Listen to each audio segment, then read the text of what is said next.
When my husband of 12 years told me he wanted a divorce and said, "You can't afford a lawyer to fight me," something inside me broke, but not the way he expected. Stick with me while I share my story, and if it touches you, don't forget to support our channel by hitting that subscribe button, dropping a like, and sharing it with the people you care about. That night started like any other. I was finishing dinner when Ethan walked in, wearing the same sharp suit he always did.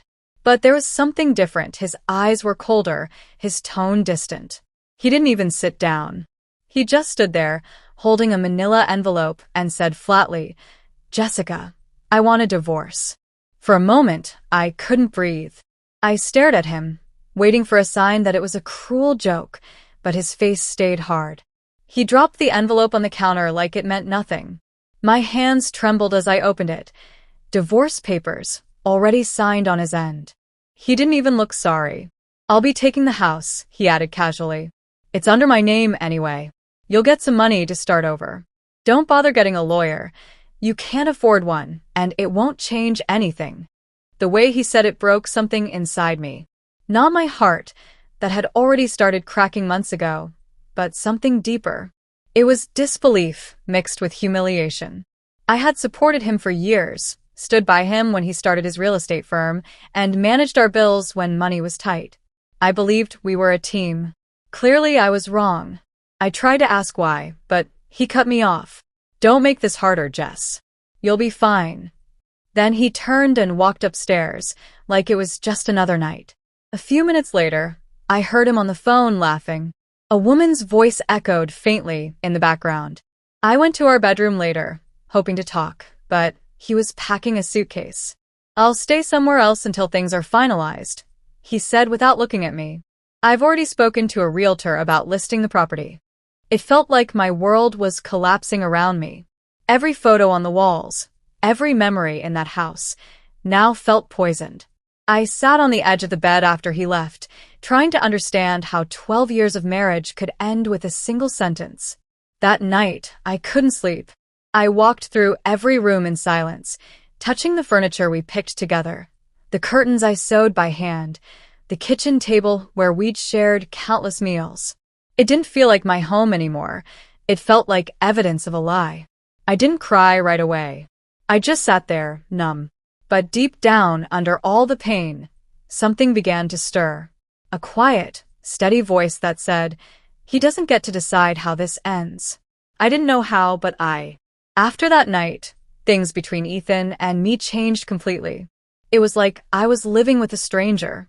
He barely looked at me, barely spoke to me, and when he did, his words were cold and sharp. I started to realize that maybe this distance hadn't started suddenly. It had been building for a long time. Months before the divorce papers appeared, Ethan had started coming home late. At first, he said it was work. "Deals take time," he'd tell me, loosening his tie and pouring himself a drink. I believed him. I always believed him. But then, his excuses got weaker. Sometimes he'd come home past midnight, smelling of perfume that wasn't mine. Other times, he wouldn't come home at all. I tried to talk to him about it.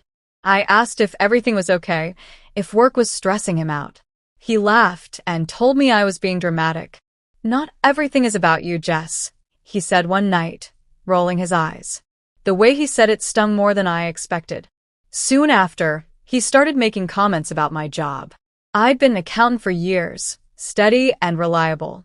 I didn't make the kind of money he did, but I was proud of what I earned. One evening, while I was working on our monthly expenses, he looked at me and said, "You know, for someone who spends her days staring at numbers, you don't seem to understand how real business works." That wasn't the Ethan I knew. Or maybe it was, and I had just been too blind to see it. My friends noticed before I did. My best friend, Laura, mentioned something over coffee one afternoon. "Jess, who's that new assistant Ethan hired? Brielle, right? She's been posting pictures from all those work trips. He's in every one of them." I brushed it off immediately. "It's nothing," I said, forcing a smile. "He's just mentoring her. That's all." But my stomach twisted as I said it. I didn't want to believe it because believing it meant facing the truth, that Ethan might already be replacing me. The signs became harder to ignore. He started dressing better, using new cologne, buying gifts he claimed were for clients. He'd text during dinner and hide his phone when I walked by. When I asked if he was seeing someone, he snapped, "You're paranoid. You should be grateful I even come home." That word, grateful, hit me like a slap. Grateful? For what? For being ignored? For being treated like I didn't matter? That night, I realized this wasn't just distance, it was control. The man I loved had been slowly making me smaller, piece by piece, until I barely recognized myself. I started to see the pattern clearly, how he'd twist my words, how he'd make me question my own feelings. Every insult came disguised as advice, every cruel comment followed by, "I'm just being honest." It wasn't honesty. It was manipulation. And for the first time in a long while, I stopped trying to fix things. I started paying attention. Because somewhere deep down, I knew Ethan's betrayal ran deeper than late nights and cruel words. I just hadn't found the proof yet. Promised myself one thing: I wouldn't let him destroy me. Not like this. A few days after handing me the divorce papers, Ethan came by the house again. He didn't knock, he just walked in like he still owned every inch of it. I was sitting at the dining table with a cup of coffee, trying to figure out what my next step would be. He looked around like he was already inspecting the place for sale. "I've moved out," he said, voice calm and cold. "I'm staying with Brielle for now.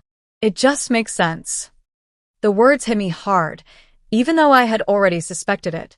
Hearing her name come out of his mouth so casually felt like being punched in the chest. I stayed quiet, staring at the table. He didn't even flinch. "I'll be putting the house on the market next week," he continued. "It's under my name, so the process should be simple. I'll have my lawyer send you the final papers." I finally looked up at him. "You're selling our home?" I asked, my voice shaking. "The home we built together?" He smirked. "My home, Jessica. You didn't build this. I did. You wouldn't even have been able to afford this neighborhood without me." I couldn't believe what I was hearing.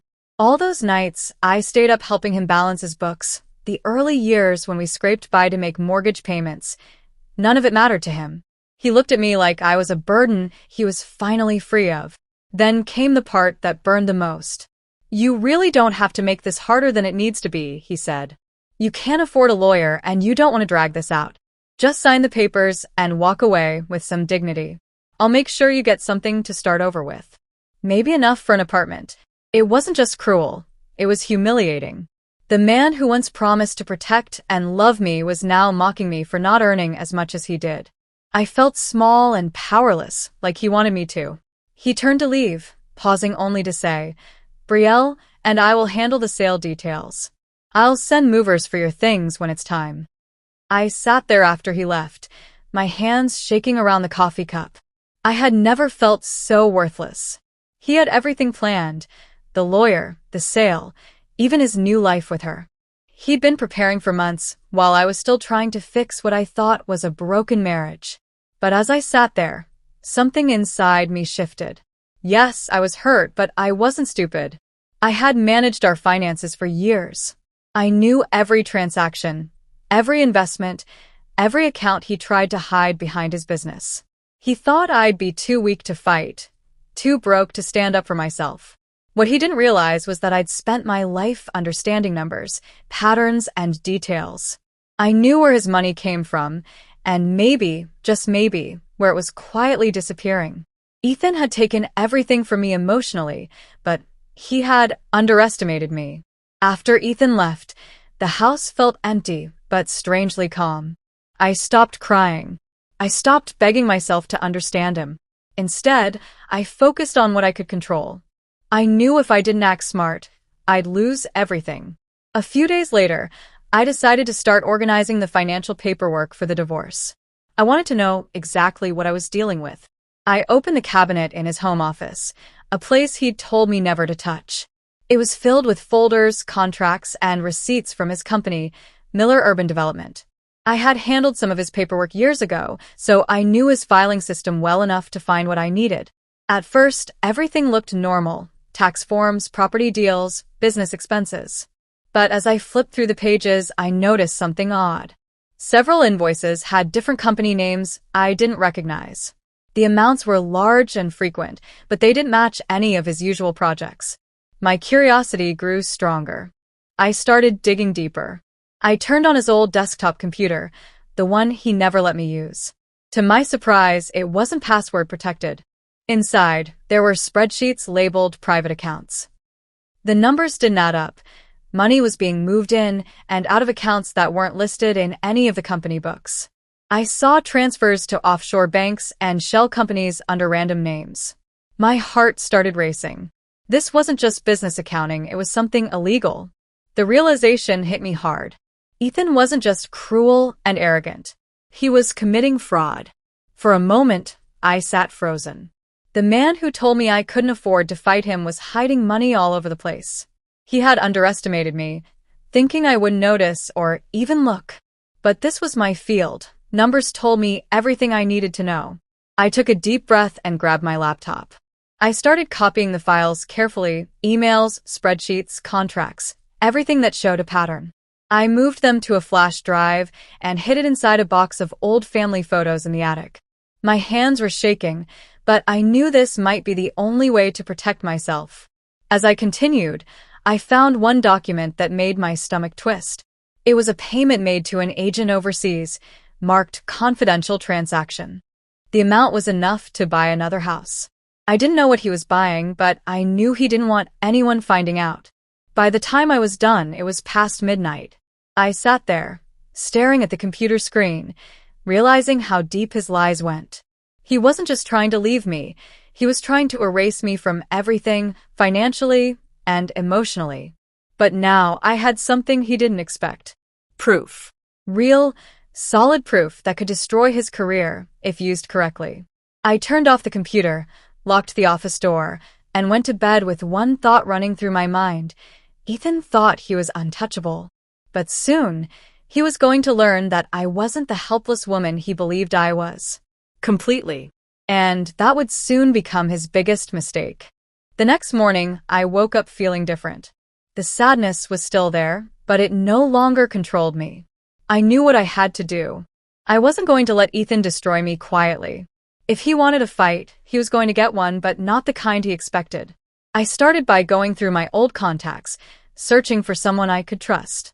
That's when I remembered Ryan Turner, an old friend from college. He was one of the smartest people I knew, now a financial attorney who specialized in corporate fraud. We hadn't spoken in years, but I decided to take the chance. I called him the same afternoon. My voice shook as I explained the situation, leaving out the emotional parts and focusing on what I'd found. There was silence for a moment on the other end before he said, "Jess, send me everything. Right now." I hesitated. "You think it's really that serious?" "I think," he said slowly, "your husband's been doing something that could land him in prison if you handle this right." I scanned and sent over copies of the documents and spreadsheets I'd discovered. Within hours, Ryan called me back. His voice was sharper this time. "You weren't wrong. Those accounts are illegal transfers. He's hiding millions, Jess. Don't tell anyone you found this. Not a word. Let him think you're still broken." I promised him I would. Over the next few days, Ryan and I worked quietly.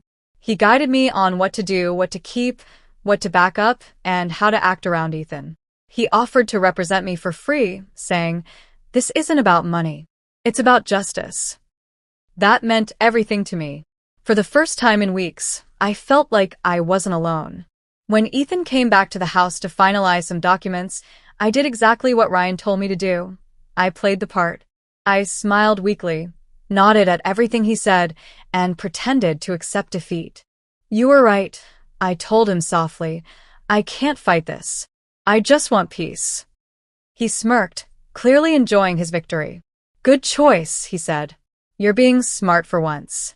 I wanted to slap that smug expression off his face, but I didn't. I let him believe he had won. The more confident he felt, the sloppier he would get. When he left, I closed the door slowly and exhaled. My hands were shaking, but this time it wasn't from fear. It was from power. Each night after that, I worked in secret with Ryan.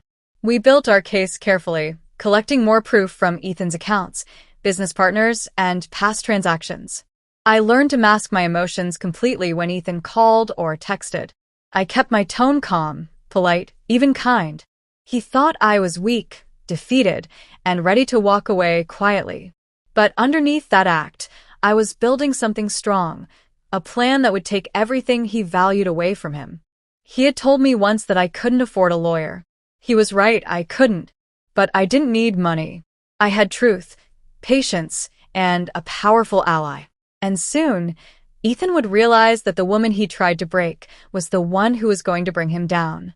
A few weeks later, Ethan started showing up in the news and social circles again. He was always the kind of man who loved attention, and now that he had Brielle by his side, he seemed eager to show her off. I started hearing from mutual friends that he was taking her everywhere: business dinners, charity events, even interviews. He wanted the world to see his new beginning.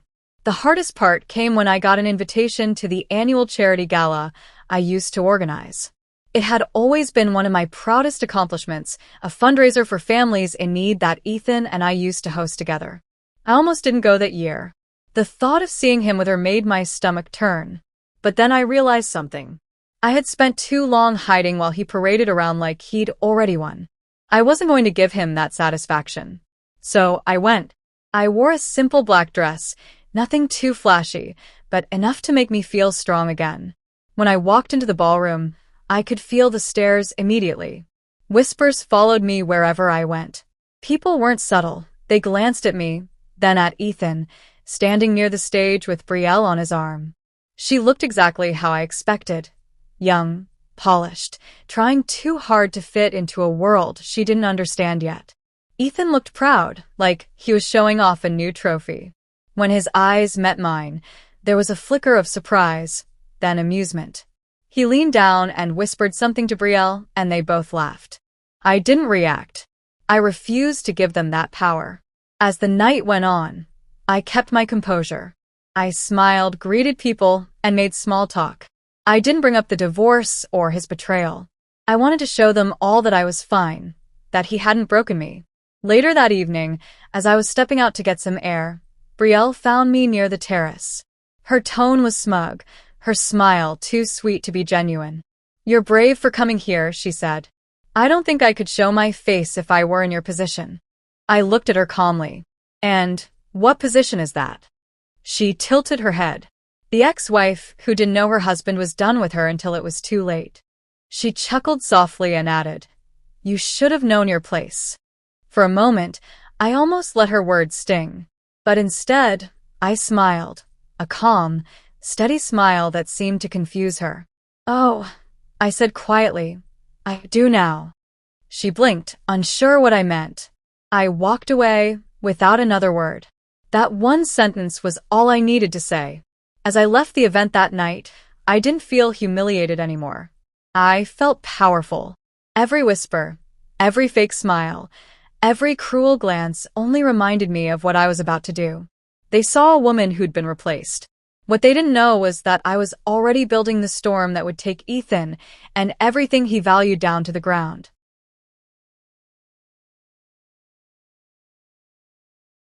The morning everything changed was quiet and calm. I sat in my kitchen with a cup of coffee, staring at the folder that held months of work, proof of Ethan's lies, his hidden accounts, and his fake business deals.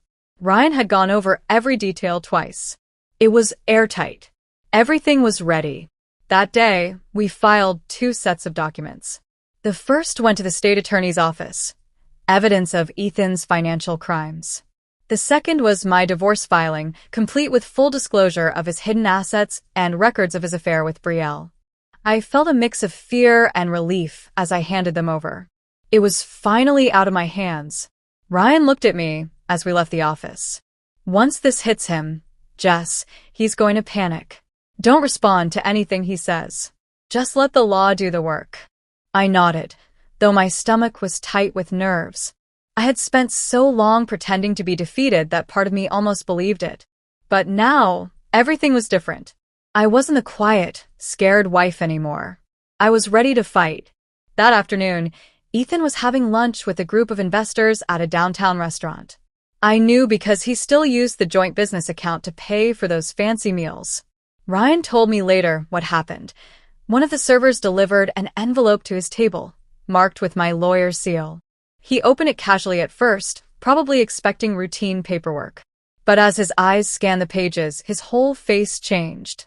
The confidence drained from him. He stood up, muttered something, and stormed out of the restaurant. His investors were left sitting there, confused and whispering among themselves. Within hours, my phone started buzzing. He called, then texted. I didn't answer. The messages turned from calm to furious. "What did you do?" he wrote. Then another. "You're making a mistake." The last one was shorter. Just, "You'll regret this." I didn't reply to any of them. That evening, Ryan called to update me. "It started," he said. The state attorney's office opened a preliminary investigation. Once they confirm the documents, it'll move fast. He's in serious trouble. I thanked him quietly. When I hung up, I finally allowed myself to breathe. For months, Ethan had made me feel powerless, like everything was slipping out of my hands. Now the balance was shifting. I imagined his expression. How shocked he must have been to realize that I wasn't broken, that the woman he mocked for not being able to afford a lawyer had outsmarted him completely. He'd spent months setting a trap for me, and in the end, he'd walked straight into mine. That night, for the first time in a long time, I slept peacefully. Not because everything was over, but because I finally knew it would be. Ethan's empire of lies was crumbling, and he had no idea how much worse it was going to get. The day of the court hearing arrived sooner than I expected. I had spent weeks preparing with Ryan, going over every detail, every file, every possible question that might come up. Still, walking into that courtroom made my heart race. Ethan was already there, sitting beside his high-priced lawyer, dressed in one of his custom suits. He looked confident, maybe even amused. He gave me a cold smile when I entered, the kind that said he still thought he was in control. I sat quietly beside Ryan, keeping my eyes on the judge. Ethan's lawyer started by painting a perfect picture of him, a successful businessman, a generous husband, and a victim of a vindictive wife who was trying to ruin his reputation. His voice was smooth, his words carefully chosen. For a moment, it almost sounded convincing. But then it was our turn. Ryan stood up calmly and began to speak. "Your Honor," he said, "we have evidence that Mr. Miller has not been honest about his financial situation." He handed the judge a folder filled with copies of the files I had found, the fake invoices, the offshore accounts, the hidden properties. As he explained each piece, Ethan's lawyer shifted uncomfortably in his seat. Then came the moment that changed everything. Just as Ethan's lawyer tried to argue that the evidence was taken out of context, two prosecutors from the state attorney's office entered the room. The judge paused as they handed over a sealed document. "Your Honor," one of them said, "this pertains to an active criminal investigation involving Mr. Miller's company." Ethan's face went pale. He turned toward his lawyer, whispering rapidly. The confidence he had carried for months was gone in seconds. The courtroom grew tense as the judge reviewed the document, her expression firm. When Brielle was called to testify, she looked terrified. She avoided Ethan's eyes completely. Under pressure, she admitted that she had helped him move money between accounts and sign false documents, claiming she didn't know how illegal it was at first.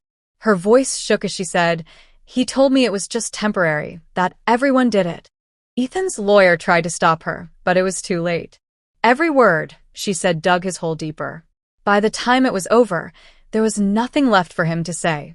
The judge looked directly at Ethan and said, "This court finds that you have intentionally hidden assets and committed fraud. The property in question, the marital home, will remain under Mrs. Miller's ownership." She continued, outlining the settlement. "I would receive full ownership of the house, a significant share of his business profits, and the private holdings registered in my name." Ethan didn't move. He just sat there, staring at the table. The same man who once told me I couldn't afford to fight him couldn't even lift his head. When the gavel finally struck, I felt a weight lift off my chest. I didn't smile, I didn't celebrate. I simply stood up, thanked Ryan quietly, and walked out of that courtroom with my head high. For the first time in a long time, I wasn't afraid. Ethan's money and power had failed him, and all he had left was the wreckage of his own choices. The news spread faster than anyone expected. Within a week of the court ruling, Ethan's company started falling apart. Investors began pulling out, business partners distanced themselves, and the media was flooded with reports about his fraud investigation.